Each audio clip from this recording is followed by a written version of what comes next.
മഹാബലിയെ നമുക്ക് വേവിക്കാൻ പാടില്ല. അതുകൊണ്ടാണ് പച്ചമണ്ണിൽ ഉണ്ടാക്കിയിട്ട് നമ്മൾ പൂജ ചെയ്യുന്നത്. വെയിലത്തൊക്കെ വെച്ച് കഴിഞ്ഞാൽ ചിലപ്പോൾ പൊട്ടി പൊളിഞ്ഞു പോകും. അപ്പോൾ അവർക്കത് ചിലപ്പോൾ മനസ്സിക്ക് ഭയങ്കര തൃപ്തി ഇല്ലാതാവും. ഇതാണ് അര. മഹാബലി വന്നിരിക്കുന്ന തട്ടാണിത്. കാരണം കാലും കൊണ്ട് ചവിട്ട് കുഴക്കില്ല, അതുപോലെ പ്രോപ്പറായി റെസ്പെക്റ്റ് കൊടുത്തിട്ടാണ് ഇത് ചെയ്യുന്നത്. ഈ കൂട്ടിയിട്ടിരിക്കുന്നത് മഹാബലിയുടെ തലയിൽ വെക്കുന്ന കിരീടമാണ്. പൂക്കളൊക്കെ വെക്കാനായിട്ടാണ് ഈ ഹോൾ ഇടുന്നത്. അത് ഉണങ്ങുന്നതിന് മുമ്പ് തന്നെ നമ്മൾ ആ ഹോൾ ഇട്ട് കൊടുക്കണം. കാരണം ഉണങ്ങിക്കഴിഞ്ഞാൽ നമുക്കതൊന്നും ചെയ്യാനായിട്ട് പറ്റില്ല. ഇത് ഓണത്തപ്പൻ. ഞങ്ങൾ പാലക്കാട്ടുകാർ ഇതിനെ മാവേലി എന്ന് പറയാറുണ്ട്. നിങ്ങളുടെ നാട്ടിൽ എന്താ പറയുന്നത് വെച്ച് കഴിഞ്ഞാൽ താഴത്തുനിന്ന് കമൻറ്റ് ചെയ്യണേ. ഇപ്പോൾ ഓണമൊക്കെ ആവാറായതുകൊണ്ട് ഇതിൻ്റെ ഒരു നിർമ്മാണം കാണാനായിട്ടാണ് green mango cousins Palakkad Pallassana Kannannur പാടത്ത് വന്നിട്ടുള്ളത്. കളിമണ്ണ് ഇവിടെ കൂമ്പാരം പോലെ കൂട്ടി വെച്ചിട്ടുണ്ട്. ചട്ടിയെല്ലാം ഉണ്ടാക്കുന്ന കളിമണ്ണ് തന്നെയാണ് നമ്മുടെ മാവേലി ഉണ്ടാക്കാനും ഉപയോഗിക്കുന്നത്. അപ്പോൾ അതിൻ്റെ ആദ്യത്തെ പ്രോസസ്സാണ് നമ്മുടെ ലക്ഷ്മി ചേച്ചി ചെയ്തുകൊണ്ടിരിക്കുന്നത്.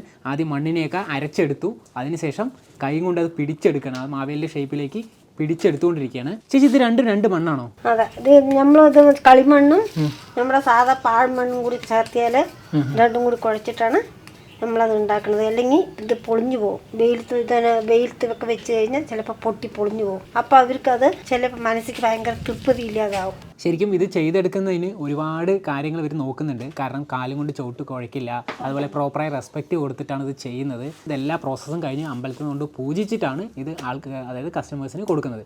ഇപ്പോൾ ചേച്ചി ഉണ്ടാക്കിക്കൊണ്ടിരിക്കുന്നത് മാവേലി വെക്കുന്നതിൻ്റെ അരം, അതായത് മാവേലി വെക്കുന്നതിന് താഴത്തെ ഒരു പ്ലേറ്റ് പോലെയുള്ള സംഭവമില്ലേ, അത് സെറ്റാക്കി എടുത്തുകൊണ്ടിരിക്കുകയാണ്. ആദ്യം അതിന് മേലെ ചാരം ഇട്ടു, അതിന് മേലെ കളിമണ്ണ് ഇട്ടിട്ട് ഒരു കമ്പി ഉപയോഗിച്ച് അത് ഒന്ന് വലിച്ചെടുക്കുകയാണ്.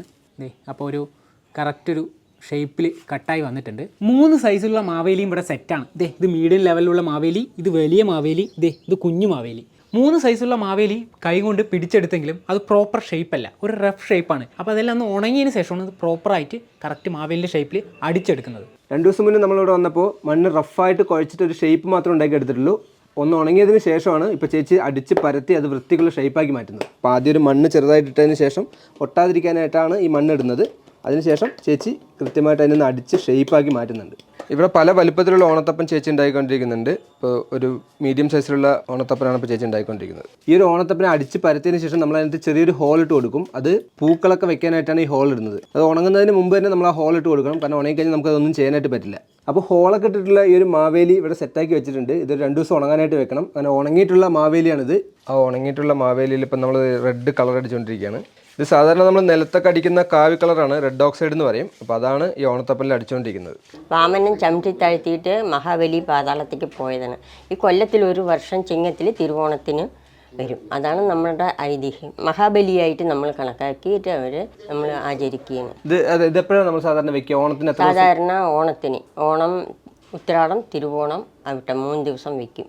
അവിട്ടത്തിന് ദിവസം രാത്രി വാവ് വരും. കറുത്ത വാവ് വരുമ്പോൾ നമ്മളിതിനെ എടുത്ത് മാറ്റും. ഇത് അടുത്ത വർഷം ഇത് വീണ്ടും ഉപയോഗിക്കില്ല.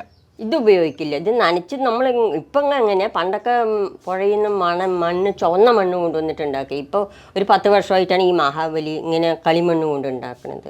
ഇതെന്താ ഒരു വർഷം ഉപയോഗിച്ച് എന്താ അടുത്ത വർഷം ഉപയോഗിക്കാത്തത്? അടുത്ത വർഷം ഉപയോഗിക്കാൻ പറ്റില്ലല്ലോ. നമ്മൾ ഒരു വർഷം പൂജ കഴിച്ചു കഴിഞ്ഞതല്ലേ, പിന്നെ അതിന് ഉടച്ചു പാർക്കില്ല ചെയ്യേ, അത് നശിച്ചു പോവില്ലേ.